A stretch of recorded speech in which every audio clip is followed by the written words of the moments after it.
RMC, Apolline Matin, 8h50, face à Canteloup. Tous les jours, l'info revisitée par Nicolas Canteloup et Thibaut Texer est avec nous pour les titres de l'actualité. Bonjour Thibaut. Oui, bonjour Apolline, ici Thibaut Texer, le seul journaliste dont la voix est plus percutante qu'un pois américain vendu chez Chine. C'est parti pour les titres. Scandale des poupées. Les 7 magasins sous enseigne Galerie Lafayette appartenant au BHV changent de nom pour devenir les Galeries Lafayette. Et puis, cinéma. 19 ans après Le Diable s'habille en Prada, on annonce la sortie prochaine d'une suite. Le Diable s'habille en Chine. Et enfin, décès de Charles Coste, le plus vieux médaillé olympique français et avant-dernier relayeur de la flamme à Paris. Fidèle jusqu'au bout à l'esprit olympique, Charles Coste sera incinéré demain dans la vasque olympique des Tuileries. Okay. Merci beaucoup Thibaut.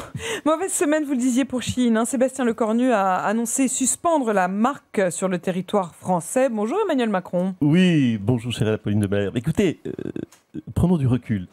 L'enseigne BHV était moribonde. Et hier, ils augmentent leur fréquentation de plus de 90%. On a besoin, je le dis et je le redis, d'entreprises qui marchent. Et là, on les flingue direct.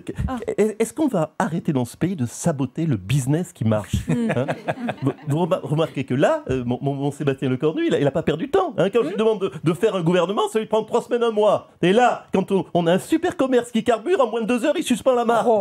Mon Sébastien Lecornu, vous savez qu'il est allé encore plus vite que quand il avait cassé son gouvernement Lecornuin. Alors, moi, ça me va, mais se fâcher avec les Chinois, c'est bien gentil, mais qui c'est qui va devoir recoller les morceaux avec Pékin sur le plan diplomatique? C'est Bibi. C'est Bibi. Ben oui, je me suis couché comme vous, je vous ai regardé hier. Vous avez peu dormi, vous aussi. Vous me direz, en tout cas, si je dois recoller les morceaux avec les Chinois, ça me ferait une bonne excuse pour partir encore voyager un petit peu et m'éloigner du bordel ambiant. Merci, Monsieur le Président. Jean-Pierre Raffarin nous a rejoint. Vous êtes spécialiste de la Chine. Votre regard, alors, sur toutes ces polémiques? Oui, bonjour, c'est Jean-Pierre Raffarin, RHFFA aérienne. Bonjour, Madame de Malherbe, M-A-L-H-E-R-P-E. Oui, il faut arrêter, écoutez, je le crois, il faut en prenant du recul, arrêter de voir le mal partout. Les poupées sexuelles, parlons-en. Elles sont de mauvaise qualité, nous le savons. Mais pourquoi elles sont de mauvaise qualité? C'est pour décourager les pédocriminels. Les Chinois ont mis exprès des produits toxiques à l'intérieur qui donnent aux pédophiles des boutons et des irritations. Ne me demandez pas comment je peux savoir ce genre de choses, bien entendu. J'ai envie de vous poser la question, mais Et donc, en tout cas, à sa façon, la Chine essaye d'aider la France contre la pédocriminalité. Et non pas... Oui, là, j'ai un petit peu... Voilà. Oui, on devrait donc dire merci aux Chinois, merci à la Chine. Oui. Chine vend aussi en France des pois américains et des machettes africaines. Des haches canadiennes? Vous avez vraiment écrit ça? Oh, écoutez, franchement, Madame de Malherbe, allons, point américain, machette africaine, hache canadienne. Moi, je vois là un partage des cultures. C'est une sorte d'ouverture sur le monde. On voyage, on se rencontre, on échange. C'est magnifique. Merci à la Chine. Vous savez, pour moi, la Chine, c'est le wagon de la tolérance qui roule sur la mer des cultures avant de déployer ses ailes jusqu'au fin fond de l'océan de la mixité. Tellement beau. Oh là là, vous savez prendre de la hauteur, c'est magnifique. Merci Jean-Pierre Raffarin. L'enquête avance concernant le cas du loup avec un nouveau suspect, un certain Doudou Cross-Bitume.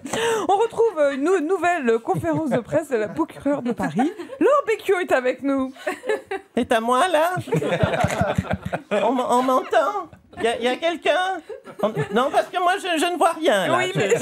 Oui, Madame Becchio, on vous voit, on vous entend. C'est Apolline de Malherbe ici, oui, pour RMC et BFM TV. Vous confirmez donc qu'un des cambrioleurs serait Doudou Cross-Bitume?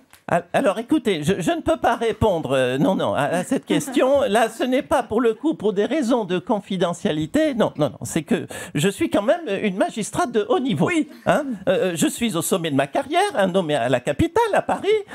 Et je fais quoi? Une conférence de presse sur qui qui? Sur qui? Hein? Sur Doudou Cross-Bitume. Hein? Non, franchement, c'est la honte. Non. On pensait tomber, moi je pensais naïvement tomber sur Arsène Lupin ou je ne sais pas, peut-être Georges Clooney. Hein? Eh bien non, on a Doudou Cross-Bitume. Bon, mais écoutez, qu'est-ce que je vous dis? Je vais faire le boulot, donc je vous donne quand même le nom de ses complices. Oui, hein? allez-y. Donc nous avons Fifi roue arrière, Toto mobilette, Johnny gros tricycle et Fantomette pétrolette. Voilà où on en est. Qu'est-ce que vous voulez que je vous dise? Est-ce que vous avez quand même pu remonter la filière de revendre des bijoux? Non, mais je vous rappelle, Madame de Malherbe, qu'on parle d'un garçon qui s'appelle Doudou Cross-Bitume. j'ai bien compris, oui. Hein? On n'est pas sur un génie du crime. Hein? On est sur un influenceur TikTok. Donc, il a sûrement vendu les bijoux là où on trouve de tout et n'importe quoi. Sur Chine, hein, voilà. Hein, la couronne de la petite Eugénie, à mon avis, il ne faut pas chercher bien loin. Elle est en vente au BHV, voilà. Hein. Ça doit être ça. Merci, Madame Becchio. Pour parler de la décision de Sébastien Lecornu de suspendre Chine, on accueille l'un des analystes les plus rigoureux d'RMC. RMC, le Super Moscato Show.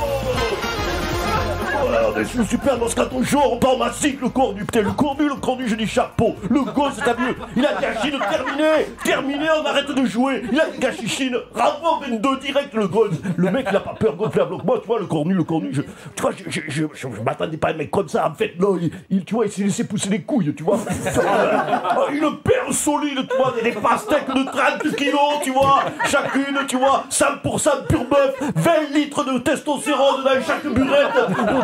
Franchement, quand je vois le gosse, tu vois, j'aurais cru, tu vois, je m'attendais pas à ça. Quand tu le vois avec sa dégaine, sa gueule de dépressif qui sort de Bétarame, tu t'attends pas à ça. Non, le mec c'est Terminator. Je lui dis encore ça va être mon pote. Moi je vais faire des soirées avec lui. Tu viens, Pauline, tu mets le short, tu viens avec nous. On va faire des soirées, on va boire un peu de bière, torse nu, on va aller dans la rue, retourner de bagnole, manger du pâté. On va faire la bagarre tous ensemble comme dans une mêlée. Allez, viens Sébastien, t'es mon pote, t'es mon pote, t'es mon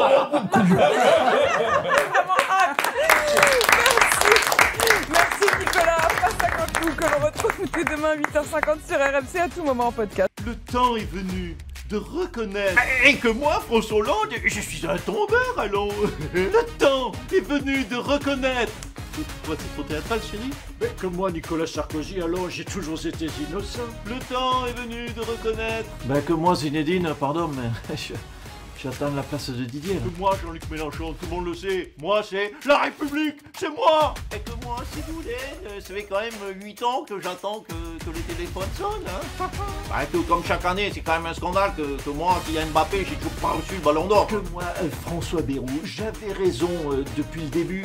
Tout est de la faute des boomers. Que moi, Marine Le Pen, je suis plus doué pour l'élevage de chats que pour les débats du second tour. Que pour moi, Didier Deschamps, c'est bientôt fini, mais pour lui, ça y est, ça a déjà commencé. Hein. Le temps est venu de se retrouver du lundi au vendredi à 8h50 sur RMC.